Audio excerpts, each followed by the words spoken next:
and welcome everybody to another in our series of lunchtime learning with authors. We have, this is our fourth author in our series of authors. I'm going to mute everybody at the moment. This is our fourth in the series of authors. Previously we had Seymour Russell, we had Rabbi David Zaslow, we had Betty Baer speaking about her personal experiences, and now today we have Sheri Jacobs. Sheri is a middle school teacher, and which is one of the hardest things in the world. I was a middle school teacher for a while myself. It's a time when children really have a difficult time knowing who they are. And so it's a very admirable profession. And she learns obviously a lot about relationships with these young people. And she's also an actress and a voiceover artist, and has written this book. It's her second book. Her first book was a children's book. This is her first book for adults. It's called The Friendship Diet. And she's going to tell you a little bit about herself and a little bit about how she came to write the book. And then she has a PowerPoint presentation to show us. And from there, we'll be able to take questions and have a nice conversation. So without further ado, I'm going to give you Sheri Jacobs. Well, thank you, Rabbi Gordon. And thank you, everyone, for showing up today. I hope the commute wasn't too hard and you didn't have too much traffic. One of the things you need as a middle school teacher is, as you know, a sense of humor. Humor goes a long way, and that is no exception in our pandemic world. When I was originally scheduled to publish this in May, it was something I was working on with Zadok Jewelers. We were going to have this huge opening in May. Then the pandemic, of course, hit. And I kept telling the publisher, no, we're postponing. And they said, no, we're too far along in the publishing process. So kind of like the analogy of giving birth, you know, when the baby is coming through that birth canal and you got to push through it. That's what I did. I pushed through it. And I think the same could be said for the time that we're living in right now. This pandemic, the rioting, the tsunami, we had a tropical storm Hannah, the effects from Hawaii, you name it, we have this amalgamation of stressors in our world globally.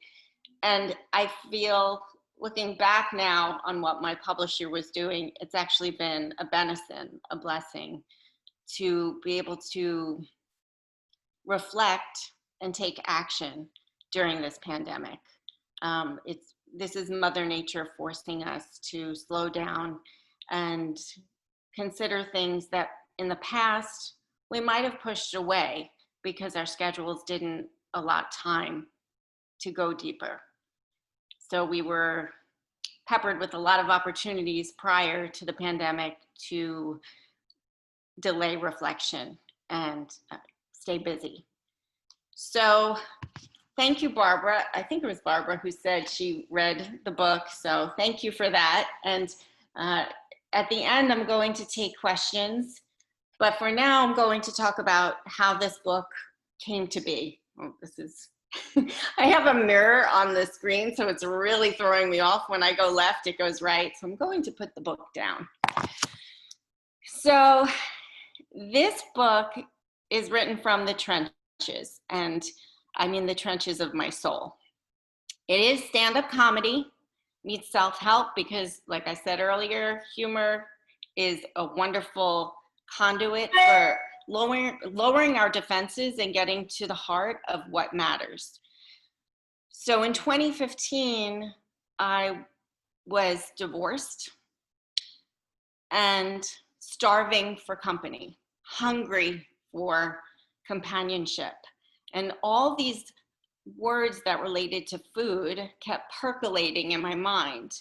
And this idea just tapped me on the shoulder, this idea of food and relationships.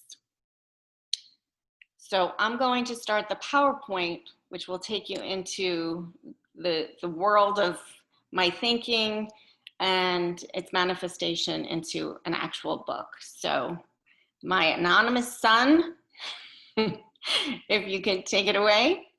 Okay, and this alludes to what Barbara was talking about, the theme of this book, the overall arc, which is why this is relevant to you, whether you have a partner or you're widowed or you're single. It really doesn't matter, because the most important source of sustenance is the relationship we have with ourselves.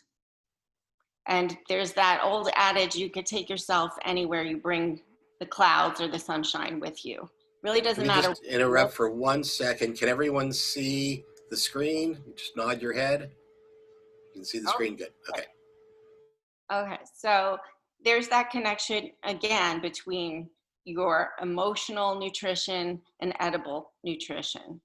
And sometimes we're not happy with ourselves.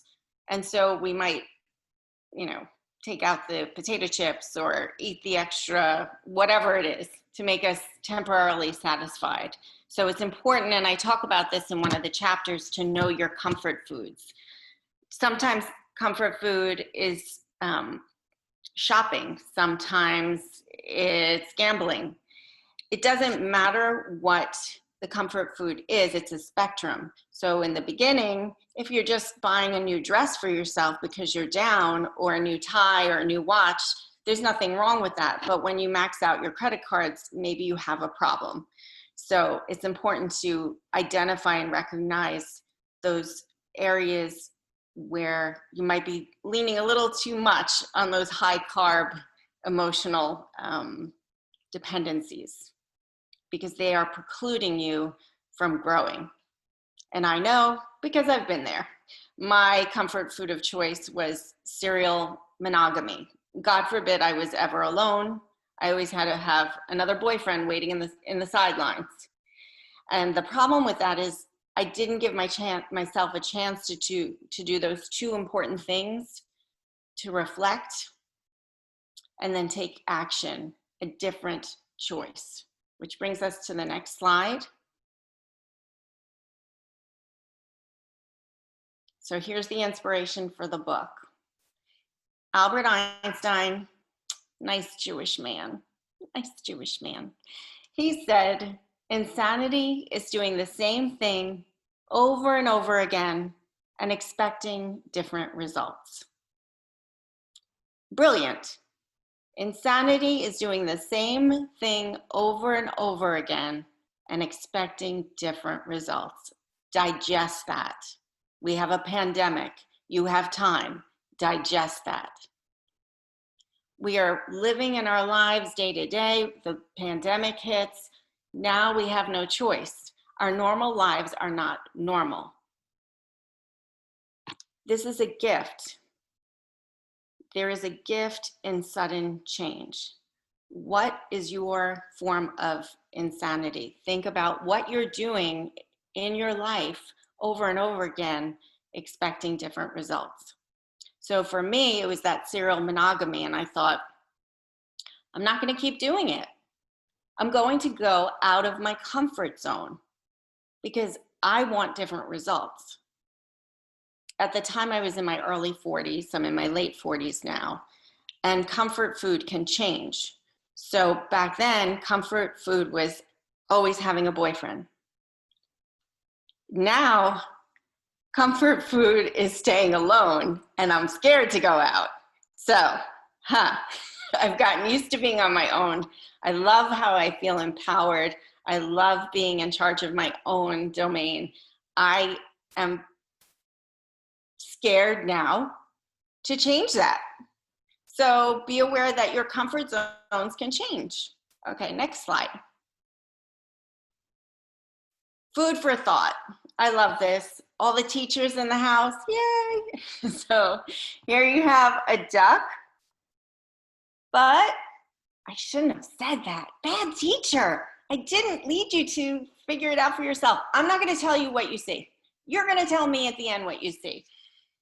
And my whole point with this is to emphasize your perception creates your reality. Your perception creates your reality. So our relationships, I don't know if you could read that. Relationships are always teaching us. We just need to be ready to hear the lesson. So again, if you're married, widowed, single, divorced, think back on past relationships. What were they teaching you? Because even if you have a fantastic marriage, there's still lessons that you could garner from each other. And I've been married twice, so I'm not speaking from some ivory tower. I was married very briefly for a year, and my husband died. And then I was married for 13 years, and that subsequently ended in divorce. So widow, divorce, hey, maybe number 3, I'll get it right. But the English teachers or ESL teachers in the house will appreciate the word relationship. There's a prefix, re, which means back or again. So literally, regardless of the nature of your relationship, which ideally should be on a foundation of friendship, but regardless, a relationship is literally showing you back to yourself. There's that prefix, re, back, or again. So your relationships are reflecting who you are as much as it is a reflection to them. And when we're ready to hear the lesson, we will. You just have to be willing to. Okay, next slide. The friendship diet invites us to consider a new perspective. There is a deep analogous connection between food and relationships. Be interesting to see this in other languages. She is so sweet. The divorce left him bitter. I'm so hungry for company. She has a very strong appetite for sex.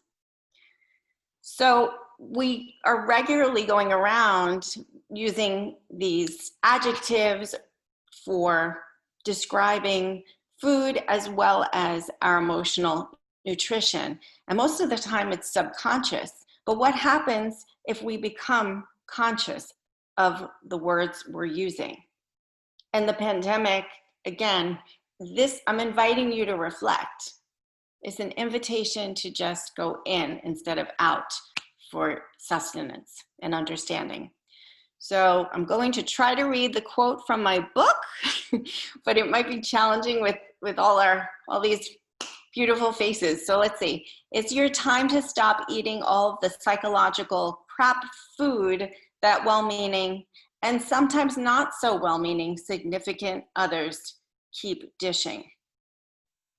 So sometimes people say things that, make you sick to your stomach or make you feel like the wheels are turning too fast. Maybe it causes anxiety. Maybe it causes empowerment. It could be great. It could be terrible. The key is for you to say to yourself, is this what I believe or is this what they're dishing on me?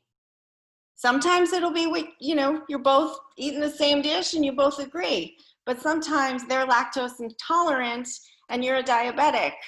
So why are you having their Twizzlers? And why should they eat your milkshake or drink your milkshake?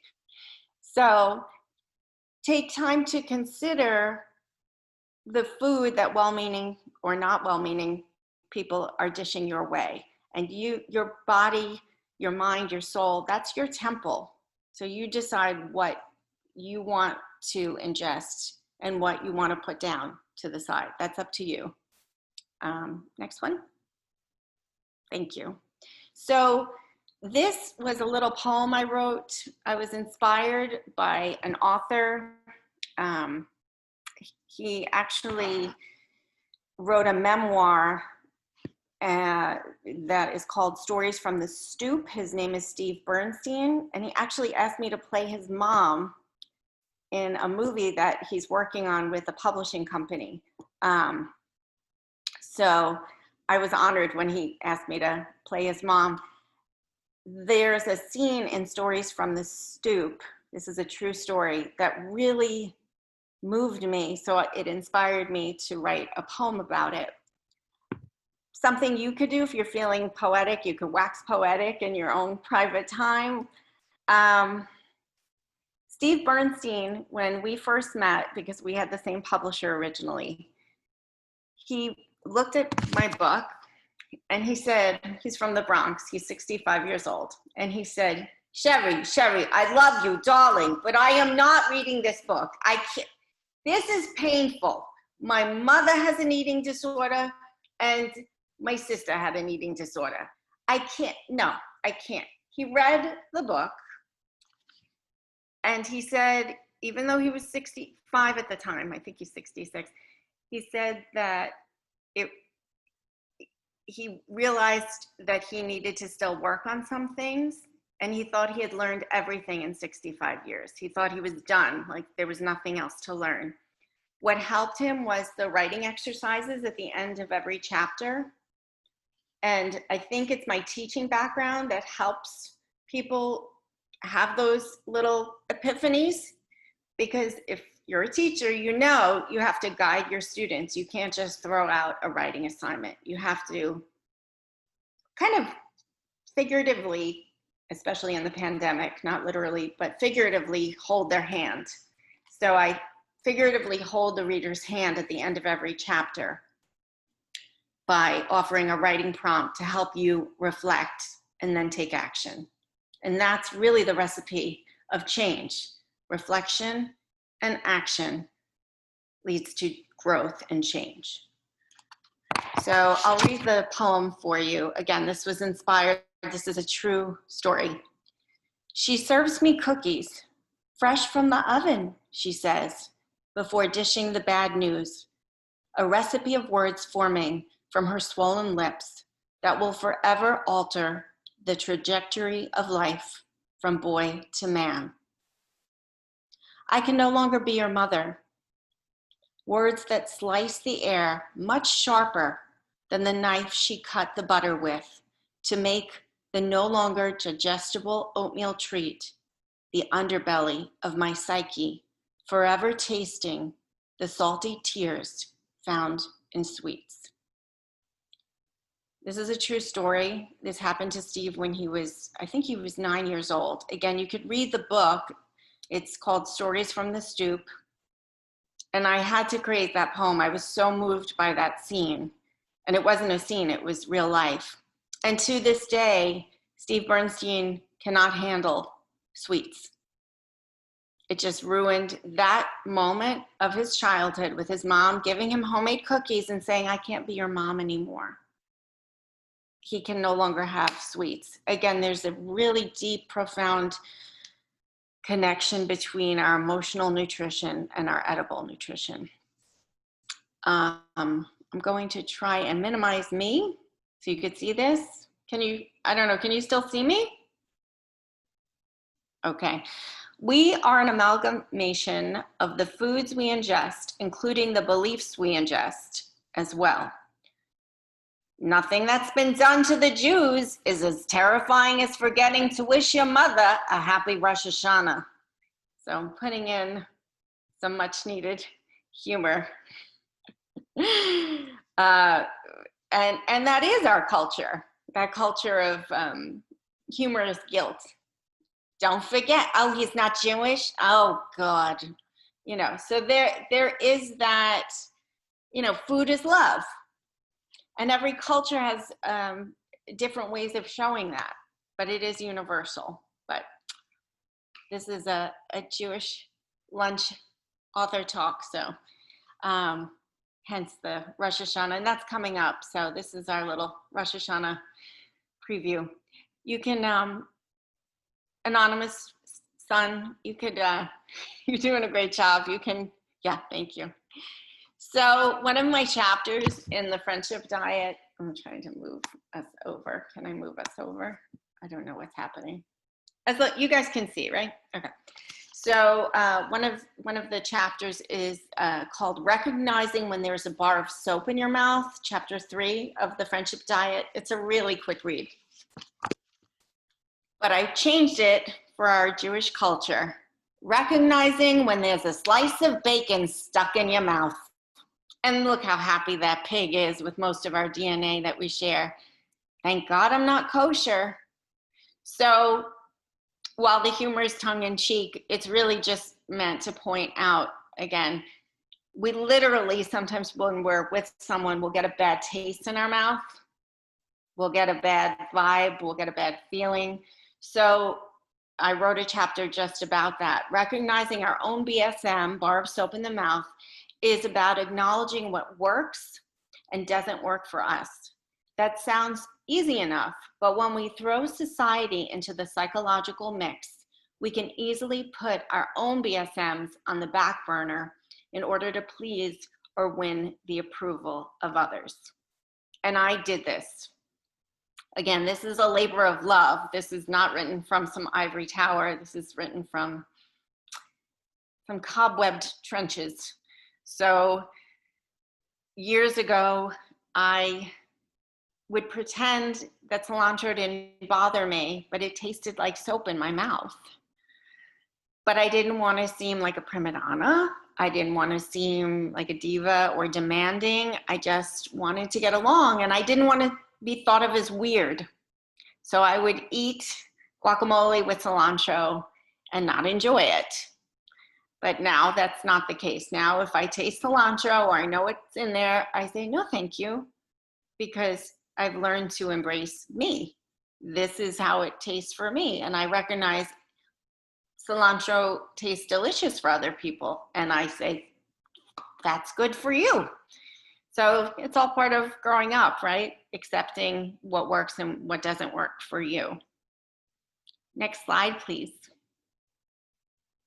So this is a trailer I'm going to leave you with, but not leave you, because after the trailer, we can schmooze, take questions, make comments, whatever works for everybody. But this friendship diet is an invitation to consider a new way to digest our personal relationships. And I really had a challenging time coming up with the title to make it encompass everything. So I'm leaning towards another book and making it kind of a mini series, because really your relationships really expand. It's much more than just your personal relationships. And there is a butterfly effect that we all need to consider. So here's to creating Hashem in your world, not Hashem, what's the word, not God. What's the word, peace in Judaism? Here's to creating. Shalom.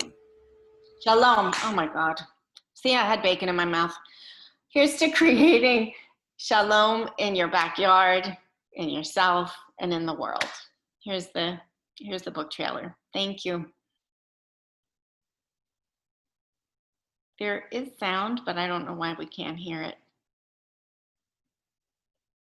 I don't know. No, it's not working anymore. But you can find it on YouTube anyway. Just go to the Friendship Diet channel on YouTube and it'll be there. Do you want to play it anyway?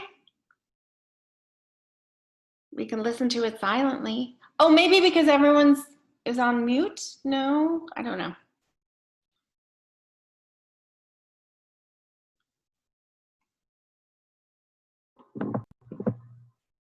I don't know.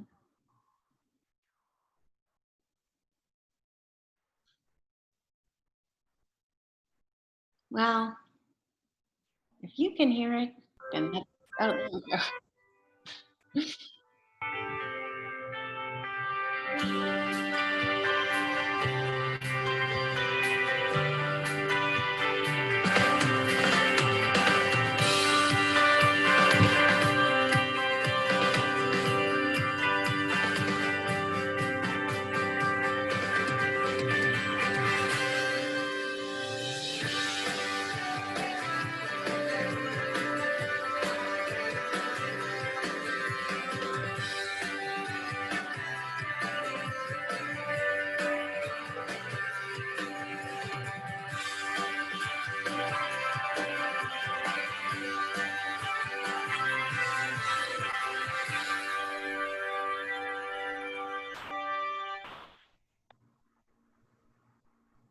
Thank you, guys.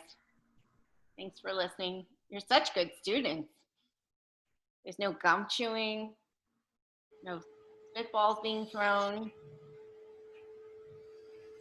So I think we can open it up to conversation.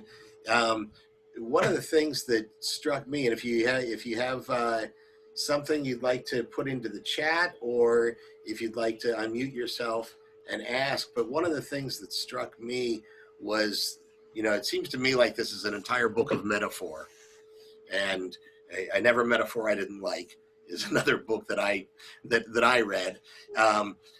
And I guess it got me thinking, especially the cilantro, like, what is the cilantro in our lives? What is that little thing that annoys us that we keep putting up with, and not necessarily about a food or a taste, but, is it the people who ask the same questions, or the people who use expressions that we find offensive, or all those little cilantros in our life. And just to add a Jewish feeling to the friendship diet, the Baal Shem Tov, a great teacher of Judaism, said that the things that we find annoying in others, take a look in the mirror and see if we're doing it ourselves. And so I think this idea of the metaphor of what gives us a bad taste was something that struck me about the whole talk.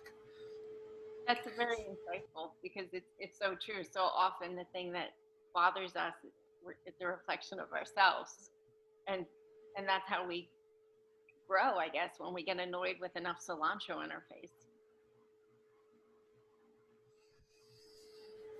Anyone else want to unmute themselves and make a comment or a question for Sheri? No. Okay. Oh, I see chat. There's people chatting.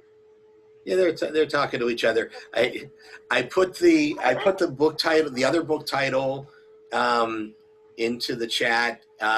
Stories from the Stoop by Steve Bernstein. Oh, and the administrator also put the YouTube link in the chat. Thank you.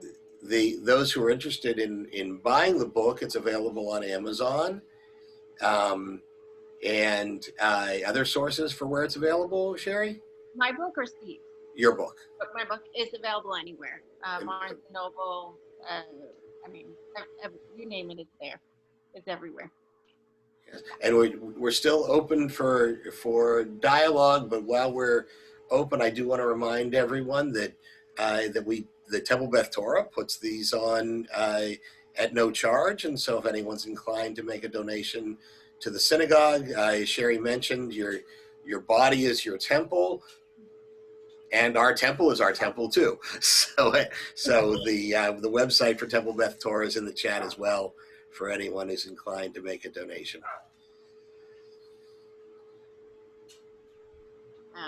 One of the chapters in the book is what's in your kitchen, and that's also a good topic to feed your soul with right now, because we have a lot more time, and just like we ignore the moldy cheese in the fridge until it screams for our attention, maybe there's something in your relationship that's screaming for your attention. So when I first started reading, can you hear me? I can. Okay, so when I first started reading this book, when I heard the word diet, to me it means eliminating things from what you eat. So I originally thought it was going to be eliminating people who are not good for you from your life. And I did do the journals. I didn't do every one. I did the ones that I felt were most effective for me right now. And what I'm realizing is that with this, it's not really, you can't eliminate people from your lives. No. You have to be aware of how they're affecting you. Exactly. That's a great distinction. Yeah. And kind of figure out how to deal with it so it doesn't bring you down or bring me down and causes me to have negative feelings. Exactly. Exactly. And that's why the prescription's different for everyone. Right. You know, some people don't like close talkers, but they can accept it if it's a work situation, and then they move on, and then the other people, you know, it just depends on the situation. What I want to, yeah, go ahead. Sometimes, you know, most of the time with a family, you get along with most people, but sometimes there's one person that can be very difficult and you can't remove them from your life. Or you have a group of friends and you've been in a group for a long time, you can't eliminate somebody from the group. You have to learn how to deal with it in a healthier way. Right. So that it doesn't hurt you. Yeah. Yeah, that's challenging. Yes, it is. Mhm. Yes, it is. I would agree. I would definitely agree. Sometimes there's things like moldy cheese that just has to be thrown away, but other times there's things that you can fix. I bought some plums that were overripe the other day, and they didn't taste very good, but my wife made a cobbler out of them. Ah, So sometimes we've got relationships that we can modify and we can fix. that's right. Yeah, I love that. You really are a metaphor wizard.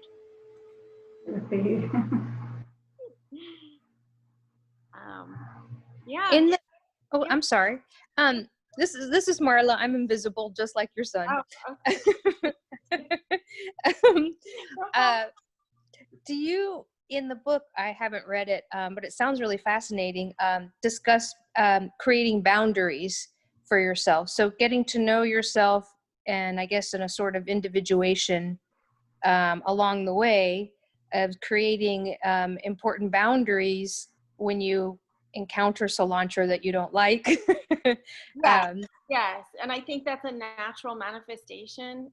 Thank you for asking that, of reflecting, because once you start reflecting, you want to start taking action. So those natural boundaries become a byproduct.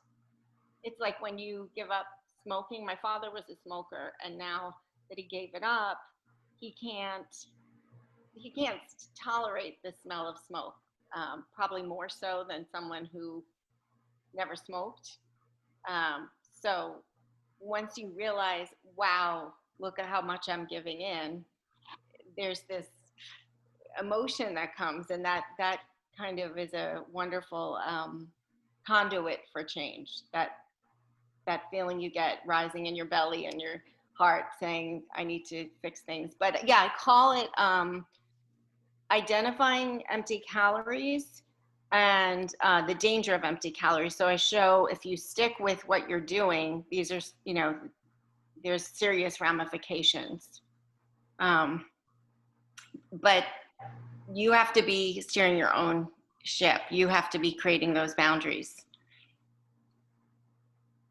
And so within those boundaries, do you find a lot of pushback as you sort of assert your own boundaries and get to know yourself in a more intimate way? Then how do you navigate the pushback? I think that depends on every individual. These are great questions. And it would depend on the pushback, the relationship. You know, is this a child and a parent? Is this is this a lover? Are these two lovers? So that would also affect how you're handling it. How often do you see this person? Is this someone you just have lunch with, you know, once a month? Or is this someone you have to call in every day and say, yes, I'm fine? So again, it's really, it depends on the situation. But I will say, whenever I have tried, and Louise Hay talks about this, I don't know if you follow, or she passed, but you change your thoughts, change your life. I don't know if you're familiar with Louise Hay. It's a great book. You might want to put that in the comments. Can I put it in? Change your thoughts, change your life. Or heal your life. I don't know, but it's Louise Hay. I don't know, can you see that? It might be heal your, change your, I don't know. But she refers to this opportunity of changing your, challenging those boundaries. as she uses the analogy of, I think it's dirt in a glass, and she says, if you know, when you first try to get rid of the dirt, it's like a tsunami, kind of like what's happening in our world. When you start to kind of purge or change something, it actually gets worse before it gets better.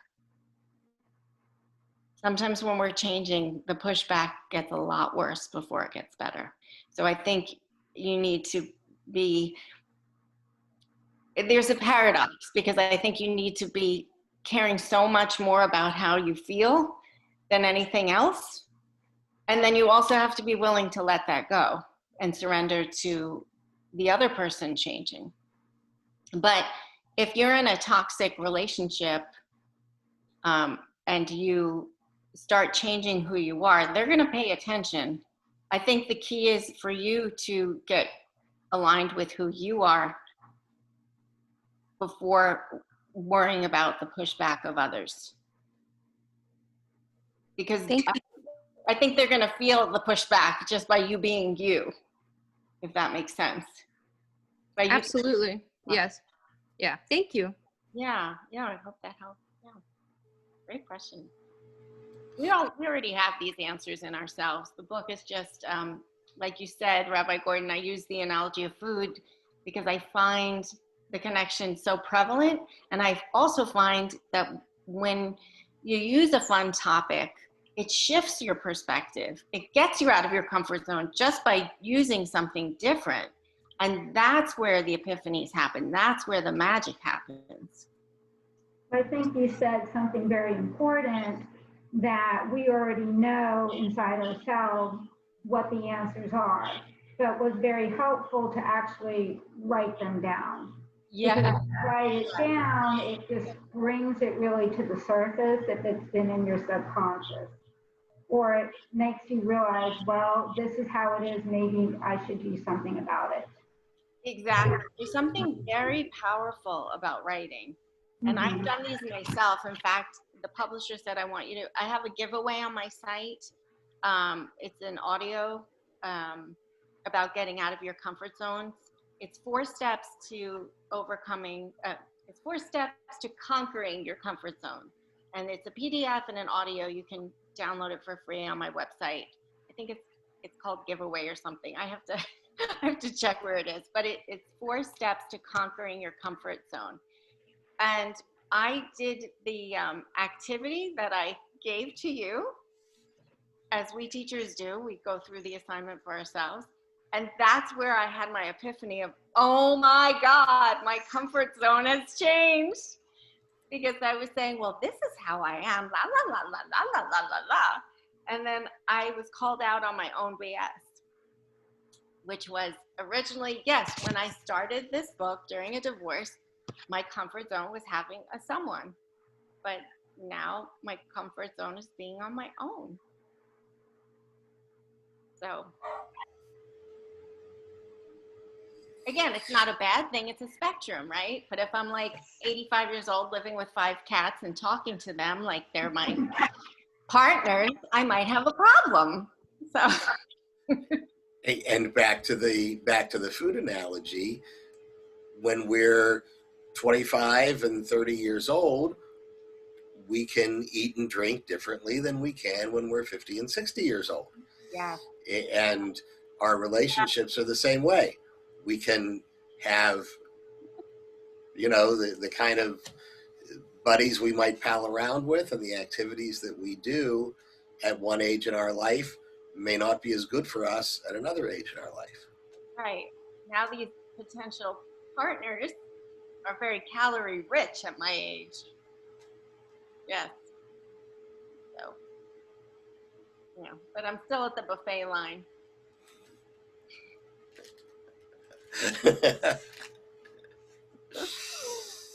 But I really recommend humor. It's really, it is the best. It is the best way to make the lessons we need to learn more palatable, really.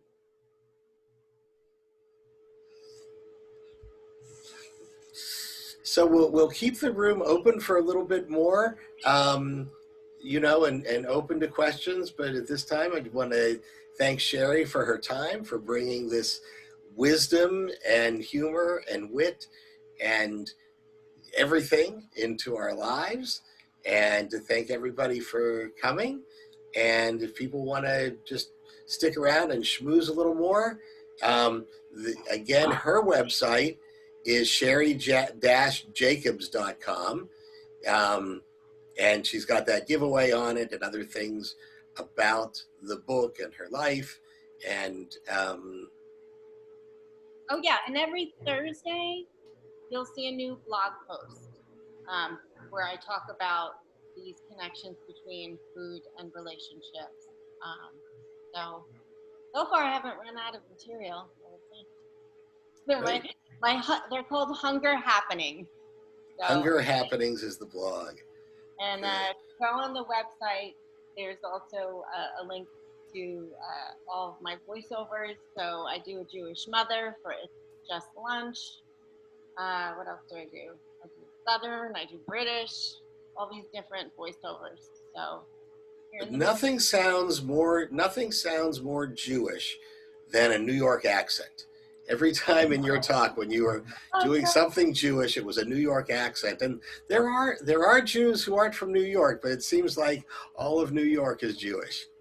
Well, I'm from New York, so it's natural. I mean, I spoke to my parents. They said, "When are you going on? What do you do? Where do I go? Where do I go?" I'm like, "Mom, it's okay. It's okay. I don't know where you log on. I don't know, but I'll send it to her after." Yes, this presentation was recorded, so if you know somebody who would like to watch it, we'll put it up on the TBT website. And reminding people that every Friday at 7, we have our Shabbat services.